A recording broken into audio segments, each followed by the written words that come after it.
Hey guys, आज मैं आपको एक्सप्लेन करने वाला हूँ losing money to be a tycoon का एपिसोड 8। अगर आपने इसके पिछले पार्ट्स नहीं देखे तो मैं आपसे रिक्वेस्ट करता हूँ एक बार वो जाके देख लीजिए।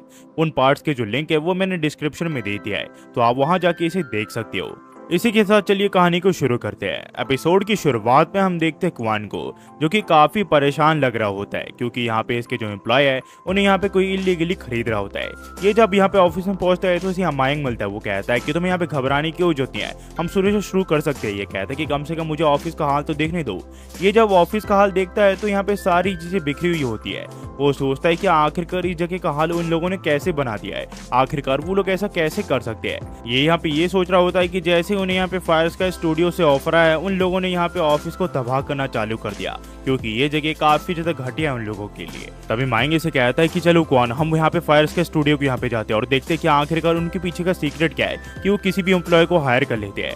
वही क्यों सोच रहा होता है कि आखिरकार अब मैं क्या करूं, मुझे यही नहीं पता कि आखिरकार गेम कैसे डिजाइन करते हैं। वो सब उन लोगों को पता था और वो सब अब चले गए हैं। वही माइंग से कह रहा होता है कि तुम्हें बिल्कुल चिंता करने की कोई जरूरत नहीं, हम शुरू से शुरू करेंगे और दोबारा से टॉप पे जाएंगे।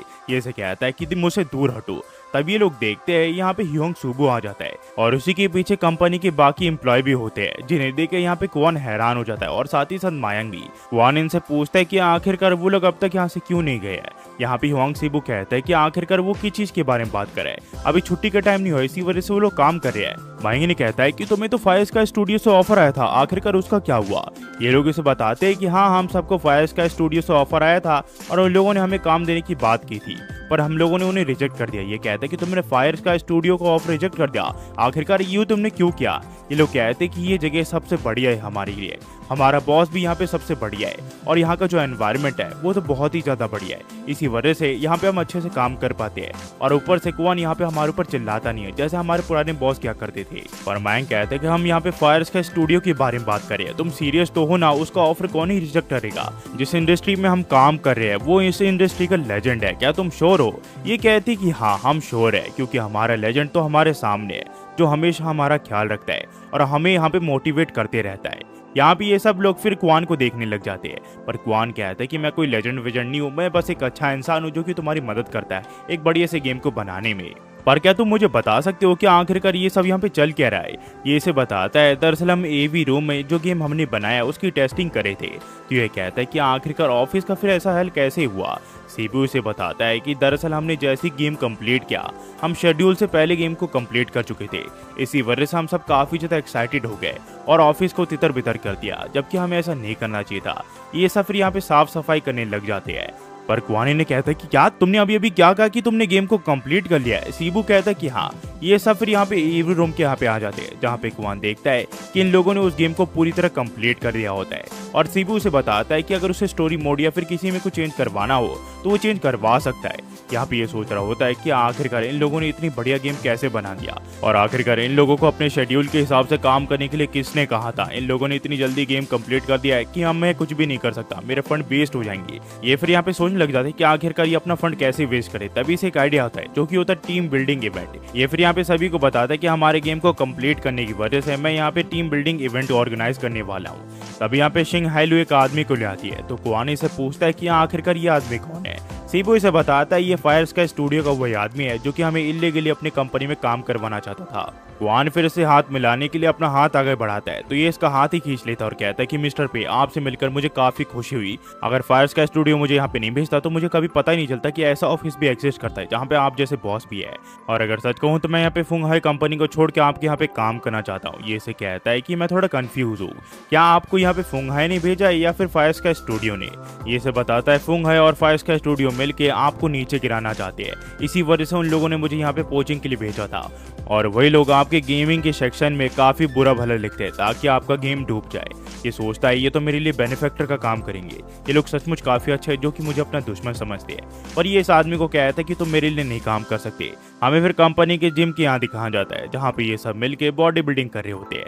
तब यहाँ पे सीबो बोंगशु से पूछता है क्या उसने डिसाइड कर लिया कि आखिरकार वो टीम बिल्डिंग के लिए कहाँ जाने वाला है। ये से बताता है इस चीज के लिए उसके पास बिल्कुल भी टाइम नहीं है क्योंकि जो गेम इन लोगों ने बनाया है उसे और भी इंप्रूवमेंट की जरूरत है और ये उसी में लगा हुआ है।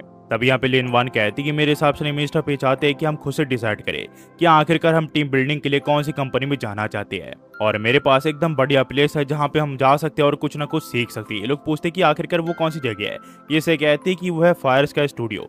मैं फायर स्काई स्टूडियो के लोगों को देखना चाहती हूँ कि आखिरकार वो कैसे काम करते हैं। उतने में यहाँ पे क्वान आ जाता है जो कि इसकी सारी बातें सुन लेता है और इसे कहता है कि ठीक है, हम फायर स्काई स्टूडियो में जाएंगे और देखेंगे कि आखिरकार वहाँ के लोग कैसे काम करते हैं। दरअसल क्वान इन सबको वहाँ पे इसलिए ले जा रहा है ताकि वो उनका काम दिखा के इन सबको डिमोटिवेट कर सके, जिसके बाद ये लोग यहाँ पे डेवलपमेंट में बिल्कुल भी अच्छा ना कर सके और इसकी कंपनी डूब जाए। क्वान फिर यहाँ पे टीम बिल्डिंग का बजट जो है वो यहाँ पे 4,50,000 युआन बताता है। फिर हमें यहाँ पे पार्टी के यहाँ दिखाया जाता है जहाँ पे इन सबको बताता है कि कल ये लोग फायर स्काई स्टूडियो के यहाँ पे जाने वाले हैं। यहाँ पे सभी लोग इस पार्टी को एंजॉय कर रहे होते हैं क्योंकि क्वान ने कहा होता है कि जितना चाहे उतना खर्च कर सकते हैं, पर ये फिर हाइलू से कहता है कि हमारा बजट तो 4,50,000 युआन है, आखिरकार हम इतने छोटे से होटल में क्यों आए हैं। ये से बताती है कि लिन वान ने इसे कहा था कि इनका जो बजट है वो 1.5 लाख युआन का है। इसकी ये बात सुन के क्वान सोचता है कि लगता है लिन वान ने थोड़ा गलत सुन लिया था। क्वान फिर मायंग को कहता है कि मैं चाहता हूँ कि कल जब हम फायर स्काई स्टूडियो के यहाँ पे जाए तो तुम उनसे काफी सारे सवाल पूछो और इनके पास के मिस्टेक्स के बारे में भी पूछो ताकि हम वो मिस्टेक रिपीट कर सके। ये कहता है कि तुम्हारा मतलब क्या है। ये कहता है कि कुछ नहीं, मैं बस ये कहना चाहता हूँ कि हम उनके पास की गलती रिपीट नहीं करेंगे। ये चीज के लिए राजी हो जाता है। हमें फिर अगले दिन फायर स्काई स्टूडियो के यहाँ दिखाया जाता है जहाँ पे इसकी सेक्रेटरी से बताती है कि टेंगड़ा कंपनी वाले इन्हें यहाँ पे विजिट करने के लिए आया है। ये से बताता है कि हम सब तो एक ही गेम पे काम करें, आखिरकार वो यहाँ पे विजिट करने क्यों आया है। ये से बताते हैं कि दरअसल हमारी कंपनी ने उनके एम्प्लॉयज को पहुंच करने की कोशिश की थी जिसमें हमारी गलती थी, और उसी के साथ जो उस कंपनी का हेड है उसने यहाँ पे फैंटम जनरल को बना रखा है जिसे हम हल्के में बिल्कुल नहीं सकते। मेरे हिसाब से हमें उन्हें एक बार अपनी कंपनी का विजिट करवा देना चाहिए। ये शुरू में थोड़ा हिचकिचाता तो है पर ये उसके बाद मान जाता है। फिर हम देखते हैं ये सब यहाँ पे इस फायर स्काई स्टूडियो को देखने लग जाते हैं। यहाँ पे इनका स्टूडियो इन्हें काफी पसंद आता है। ये जगह काफी बड़ी होती है और यहाँ पे काफी सारे लोग काम कर रहे होते हैं और ये सभी लोग इन सभी को देख रहे होते हैं कि आखिरकार वो कैसे काम कर रहे होते हैं। क्वान फिर फाइनली फायर स्काई स्टूडियो की बॉस से मिलता है जहाँ पे उसका स्वागत करता है, पर ये देखता है कि क्वान ने काफी महंगी घड़ी पहन रखी होती है और उसके कपड़े भी यहाँ पे कस्टम मेड होते हैं, जिन्हें देख के ये सोचता है ये सचमुच काफी बड़ा दिखावटी है। वही क्वान सोच रहा होता है कि आज रात वो यहाँ पे खाने में क्या खाए जो काफी डिलीशियस हो। ये फिर क्वान को कहता है कि हमारी कंपनी सचमुच काफी ज्यादा बड़ी है, अगर आप ध्यान से ना घूमो तो यहाँ पे आप गुम भी हो सकते हो। ये कहता है कि इसकी कोई जरूरत नहीं है, मैं आपकी कंपनी के क्लास ऑलरेडी देख चुका हूँ, आपके कंपनी के बारे में मैंने काफी सुना है। तो ये से कहता है कि अगर आप चाहो तो मैं आपको एक डॉल देने के लिए तैयार हूँ जो हमारी कंपनी की लग्जरी है और ये कहीं पे बिकती भी नहीं है। उतने में क्वान के सभी एम्प्लॉय यहाँ पे आ जाते हैं जो कि क्वान को बताते हैं कि ये टॉप नॉच कंपनी तो सिर्फ नाम की है, इस कंपनी में कुछ भी नहीं है एम्प्लॉय के लिए।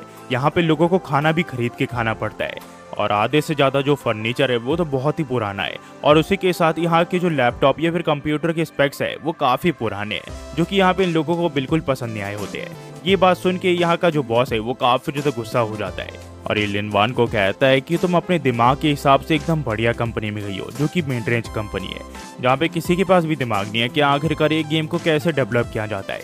ये फिर अपने सभी एम्प्लॉयज को कहते हैं कि आज कॉर्पोरेट एक्सचेंज इवेंट होने वाला है, आखिरकार तुम सब कहाँ पे हो। और इसके चिल्लाते यहाँ पे सभी एम्प्लॉयज आ जाते हैं और इनकी मीटिंग यहाँ पे शुरू हो जाती है जहाँ पे मायंग इससे पूछता है कि आज यहाँ पे काफी सारे लोग हैं जबकि आज सैटरडे है, क्या आप इन सबसे ओवर टाइम करवा रहे हो। इसे कहता है कि हाँ वो इसलिए क्योंकि आज सैटरडे है। तब यहाँ पे सीबू इसे बताता है कि ज्यादातर कंपनियों में यहाँ पे ओवर टाइम करवाते हैं और उस ओवर टाइम के भी पैसे नहीं देते।